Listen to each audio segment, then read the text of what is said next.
Hello viewers, আসসালামু আলাইকুম। আজকে আমি আপনাদেরকে দারুণ স্বাদের পিৎজা বানিয়ে দেখাবো। তো চলুন দেখা যাক পিৎজাটা আমি কিভাবে বানাই। প্রথমে আমি একটা বোলে 1 কাপ মতো ময়দা নিয়ে নিচ্ছি। আর একটা পিৎজা তৈরিতে 1 কাপ ময়দায় যথেষ্ট। দিয়ে দিলাম স্বাদ মতো লবণ, 1 চামচ মতো চিনি, 1 চামচ মতো গুঁড়া দুধ, আর দিচ্ছি এই চামচের 1 চামচ মতো ইস্ট দিলে পিৎজাটা ফুলতে সাহায্য করে। এখন হালকা কুসুম গরম পানি দিয়ে ময়দা দিয়ে একটা ডো তৈরি করে নেব। অল্প একটু পানি দিয়ে হাত দিয়ে ভালোভাবে সব উপকরণগুলো ভালোভাবে মাখিয়ে নিচ্ছি। তো এভাবে আমি হাত দিয়ে আস্তে আস্তে সবগুলো মিক্স করে নিচ্ছি।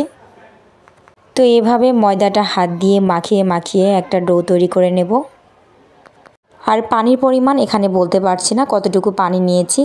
অল্প অল্প করে হালকা কুসুম গরম পানি দিয়ে দিয়ে ডোটা তৈরি করে নিতে হবে। ডোটা প্রায় তৈরি হয়ে গেছে। আর এই ডোটা আমি একদম বেশি নরমও করিনি আবার শক্তও করিনি।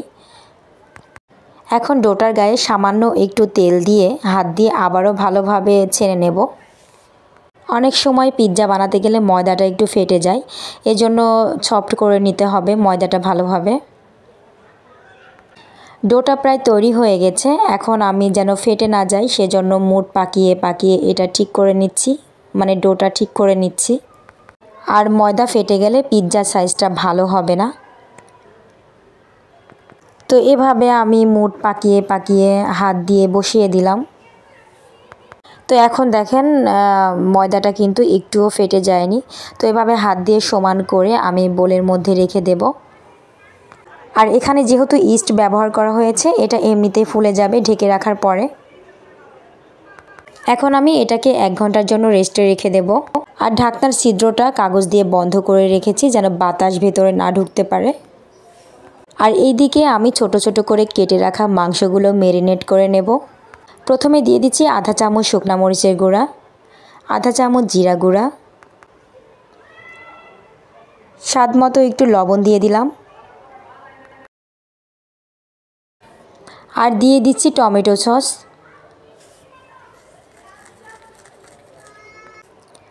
এখন দিয়ে দিচ্ছি সয়া সস।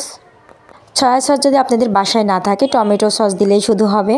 আর দিয়ে দিচ্ছি আধা চামচ আদা বাটা আর আধা চামচ রসুন বাটা। আর দিয়ে দিচ্ছি সামান্য একটু সয়াবিন তেল। এখন সব উপকরণগুলো হাত দিয়ে ভালোভাবে মিক্স করে নেব। আর মাংস মশলা দিয়ে এভাবে মাখিয়ে কিছুক্ষণ রেখে দিলে মশলাগুলো মাংসের সাথে খুব সুন্দরভাবে লেগে যায়। তো এভাবে সব মশলা মাংসের সাথে ভালোভাবে মিক্স করে নিচ্ছি। মাংসটা ভালোভাবে ম্যারিনেট করে নিয়েছি। এখন আমি ঢেকে কিছুক্ষণ রেখে দেব। ফিরে আসলাম কিছুক্ষণ পর। এখন আমি মাংসগুলো ভেজে নেব। আপনারা যদি চান মাংসটা একটু ঝাল ঝাল করবেন সেক্ষেত্রে গোলমরিচের গুঁড়া দিতে পারেন। তো যাই হোক এখন আমি মাংসগুলো নেড়ে চেড়ে কিছুক্ষণ ভেজে নেব। আর এই মাংসে এক্সট্রা কোনো পানি দেব না, মাংস থেকে যে পানি বের হবে সেটা দিয়ে ভেজে নেব। আর মাংস ভাজার সময় এভাবে নেড়ে চেড়ে দিতে হবে। এতে করে সব মাংসগুলোতে তাপ লেগে মাংসগুলো খুব তাড়াতাড়ি সেদ্ধ হয়ে যাবে। আর আপনারা চাইলে মাংসের টুকরো আরও ছোট করে নিতে পারেন। একটু বড় করে নিয়েছি যেহেতু মাংস ভাজার সময় এমনিতে ছোট হয়ে যায়। তো মাংসগুলো কিন্তু ভাজতে ভাজতে একটু লাল লাল হয়ে যাচ্ছে। মাংসগুলো যতটুকু ভাজার দরকার ততটুকু ভেজে নিয়েছি। এখন আমি উঠিয়ে নিচ্ছি।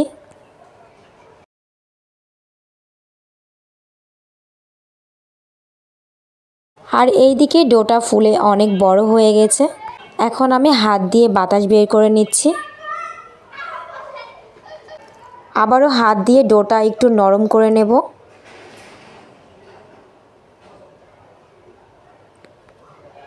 তো এভাবে আস্তে আস্তে হাত দিয়ে ডোটা আরও সফট করার চেষ্টা করছি। এখন আমি এটাকে রুটির মতো বেলে নেব। আবারও হাত দিয়ে ফেটে যাওয়া অংশগুলো একসঙ্গে করে মুঠ পাকিয়ে নিচ্ছি। তো এভাবে সুন্দর করে ডোটা গোল করার চেষ্টা করছি।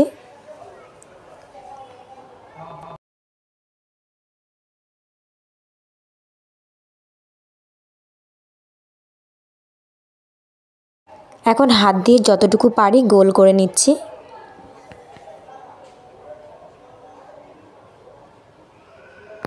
এখন সামান্য কিছু ময়দা ছিটিয়ে একটা রুটি বেলে নেব।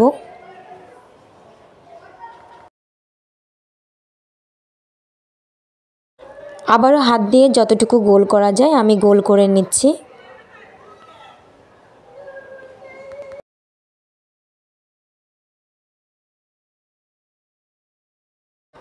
তো যতটুকু পেরেছি হাত দিয়ে গোল করে নিয়েছি। এখন আমি বেলে নেব রুটি আকারে। আর এই রুটিটা কিন্তু বেশি পাতলাও করা যাবে না, আবার বেশি মোটাও করা যাবে না। তো এভাবে বেলে বেলে আমি রুটিটাকে গোল করার চেষ্টা করছি।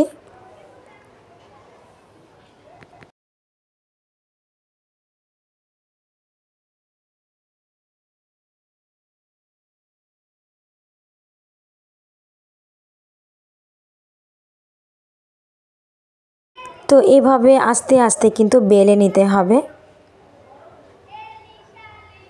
সব সাইডে সমান করে বেলতে হবে, যেন এক সাইড মোটা আর এক সাইড পাতলা না থাকে।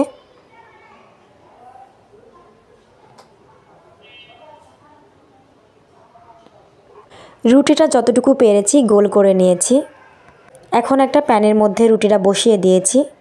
আবারও যতটুকু পারবো হাত দিয়ে গোল করে নিচ্ছি।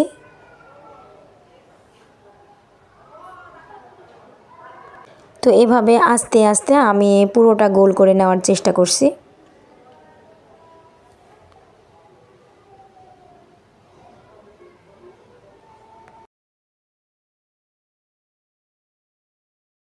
এখন আমি সাইডগুলো মুড়িয়ে নেব, মানে পিৎজা শেপটা যেন ভালো আসে।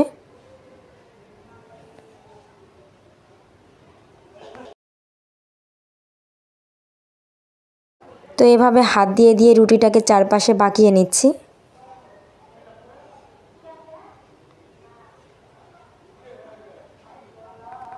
এখন আমি সাইডগুলোতে তেল দিয়ে দিচ্ছি যেন এটা ড্রাই না হয়ে যায়। তো এভাবে চারপাশে তেল দিলে পিৎজাটা ফেটে না যাওয়ার সম্ভাবনা থাকে। এখন কাঁটা চামচের সাহায্যে ছিদ্র করে নিচ্ছি যেন ভেতরটা ভালোভাবে সেদ্ধ হয়ে যায়। তো এভাবে পুরো রুটিতে আমি ছিদ্র করে নেব।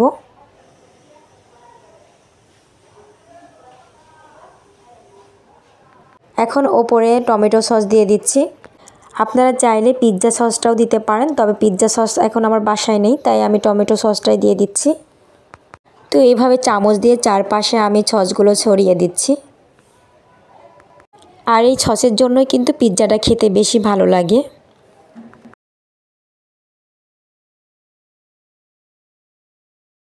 তো এভাবে আস্তে আস্তে আমি চারপাশে সসটা ছড়িয়ে দিচ্ছি।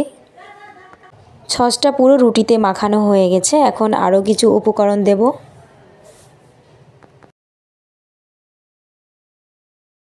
এখন আমি এর ওপরে মজারেলা চিজ ছিটিয়ে দিচ্ছি। আর চিজ দিলে কিন্তু পিৎজাটা খেতে ভীষণ মজা লাগে। তো চারপাশে আমি এভাবে ছড়িয়ে দিচ্ছি চিজগুলো। সাইডে কিছু চিজ পড়ে গিয়েছে, সেগুলো উঠিয়ে নিচ্ছি, তা না হলে চিজগুলো গলে যেয়ে পিৎজাটা লেগে যেতে পারে। এখন চিকন চিকন করে কেটে রাখা কিছু ক্যাপসিকাম দিয়ে দিচ্ছি। আপনারা আপনাদের ইচ্ছে মতো ওপরটা সাজিয়ে নিতে পারেন। এখন দিয়ে দিচ্ছি ভেজে নেওয়া সে মাংসগুলো। তো এভাবে আমি সবগুলো উপকরণ সাজিয়ে দিচ্ছি ওপরে।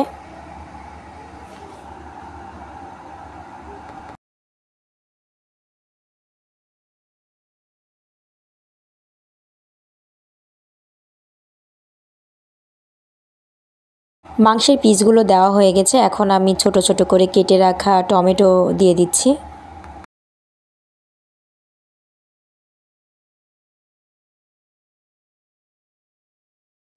এখন দিয়ে দিচ্ছি মোটা মোটা করে কেটে নেওয়া পেঁয়াজ কুচি। দিয়ে দিলাম সামান্য একটু চিলি ফ্লেক্স। আপনারা চাইলে এখানে কাঁচা মরিচ কুচিও দিতে পারেন। আগে থেকে চুলায় একটা তাওয়া গরম করে নিয়েছি। এখন তাওয়ার উপরে পিৎজা সহ প্যানটা বসিয়ে দিলাম, কারণ সরাসরি পাত্রটা চুলায় দিলে এটা লেগে যেতে পারে আর পুড়ে যেতে পারে।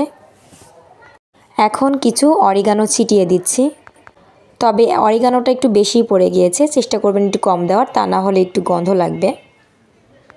আর আপনারা চাইলে ওপরের উপকরণগুলো বসিয়ে দেওয়ার জন্য চিজ ছিটিয়ে দিতে পারেন, তবে আমি ওপরে চিজ ছিটিয়ে দিইনি। পিৎজাটা এভাবেই তৈরি করব। ঢেকে রাখবো 10 থেকে 15 মিনিট মতো। পিৎজাটা কিন্তু পুরোপুরি রেডি হয়ে গেছে। এখন আমি ঢাকনাটা উঠিয়ে নেব। তো দেখতেই পাচ্ছেন পিৎজাটা কিন্তু খুব সুন্দরভাবে ফুলেছে। আর অরিগানোটা একটু বেশি দেওয়া হয়ে গেছে, চেষ্টা করবেন একটু কম দেওয়ার।